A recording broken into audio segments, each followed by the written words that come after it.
Hey everybody, it's your Morris, aka JMO, your Chief Peace of Mind Officer, coming to you from Thrive Mortgage here at Team JMO. I want to make sure you have the real scoop on what's happening this week by way of interest rates and the news that's been out there, including on social media, about these adjustments to the mortgage rates for conventional loans. There's been a lot of rancor and a lot of misinformation, so we're here to set the record straight today so that you know what's really going on. So to give some background, the Federal Housing Finance Agency, the FHFA, instituted a study back in 2021 where they did a comprehensive review from a risk standpoint of all mortgages based on FICO score, down payment amounts, and a variety of other different factors. They do this from time to time, but they hadn't done a deep dive in a while. They did one, they proposed a bunch of changes, and those changes have made kind of national headlines, and they've been sensationalized, and there has been a lot that has been missed and miscommunicated. So I want to make sure we get the record straight today.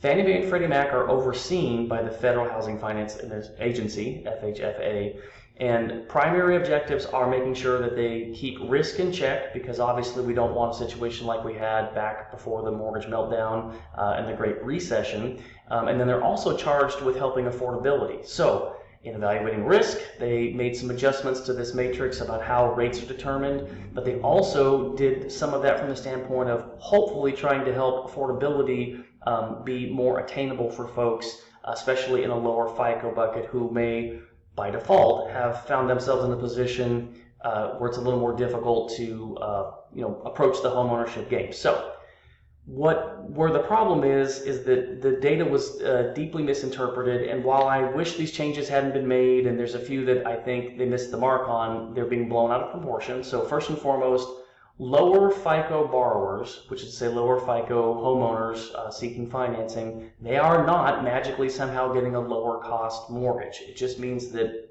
they did some adjustments to try and make that part of the pie a little more approachable. At the end of the day, higher FICO homeowners will always secure a better rate, period, especially with an ample amount of down payment money, I should say. So that didn't change. And then one kind of skewed thing that's come about from that is that people misinterpreted the chart, and I'm going to show you that chart here in a second, and they said, well, look here, it is higher FICO home buyers who are subsidizing the lower FICO folks, and that is not the case. That's not how it goes. So when we're looking again at this from the standpoint of how the risk was evaluated and some affordability objectives, it just got blown out of proportion. So let's take a look at the chart here.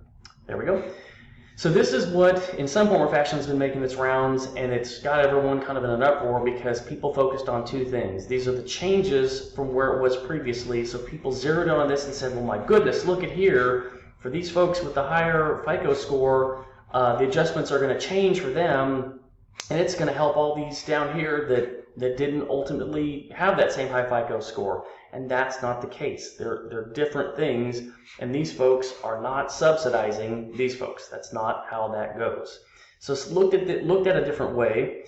This is kind of the more normal way that this loan level price adjustment, or LLPA chart, is viewed. As you can see, with higher down payment amounts, which when we say loan to value, that means how much loan versus the home's value. This means that somebody put greater than 70% down, all the way up to 40% down, et cetera, et cetera. Those are where the best rates will lie. And as you can kind of see this curve, as it kind of just goes like this, in the lower categories, the deepest adjustments to the rate will always be on the lower end of the FICO score curve. Where we do see some adjustments is there was some changes kind of in this range where they decided to kind of tweak it a little bit.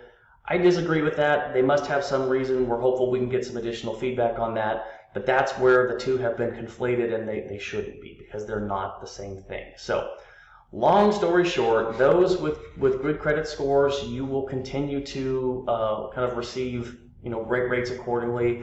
But they also made it easier for people with lower FICO scores to have at least a slightly better crack at some home ownership. So this was not meant to cover every aspect of this, but it was hopefully able to give you some talking points and a basic understanding of what's really going on, so that we can collectively work to make sure that we're not spreading misinformation and keeping things in the proper light.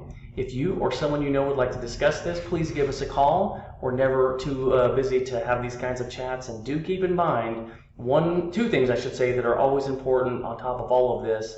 Whatever rate somebody gets, in the next couple of months, sometime in the next 12 to 18 months, we really believe that rates will improve across the board. So all of this discussion about what's happening with these loan level price adjustments will be kind of a moot point because we'll have better rates anyway. And then also, and this is kind of equally important, it's always a good time to have this discussion in general because we have lots of loan products that we can help folks with, not just conventional loans. And so we'll find the right one so that we make sure we get it dialed in just right. So give us a call. We appreciate you, and make it a great day.